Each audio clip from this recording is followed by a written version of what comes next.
qildim. Men Sunnat va xalqqa rahmatullohga Pop tumani Agrobank vakillariga agent lavozimida ishlab kelmoqdaman. Bunyodkor mahalla fuqarolar yig'ini agent lavozimida hozirgi kunda ish faoliyatimni olib bormoqdaman. Hozir biz Bunyodkor mahalla fuqarolar yig'ini Beruniy ko'chasida Nurmatov Tursunali xonadonidamiz. Bu xonadonda 5 nafar farzandlari bor, er-xotin. Turmush o'rtog'i ishlaydi.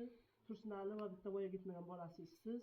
Bular prezidentimiz tomonidan berilgan imtiyozli kreditdan bularni biz lozim topdik va bularga 30 million ajratdik. 30 millionga chorvachilik yo'nalishida ish faoliyatini boshlashdi.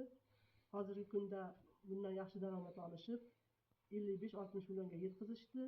Bularning maqsadlari yana bu yildan keyin kreditni o'z vaqtida bajarishyapti. Yopib, yana qaytadan olish istagini bildirishyapti. Kreditdan samarali foydalanib, hozirgi kunda ancha aholi turmush sharoitini yaxshilab olgan, oilaviy sharoitlari yaxshi. E'tiborlaring uchun rahmat.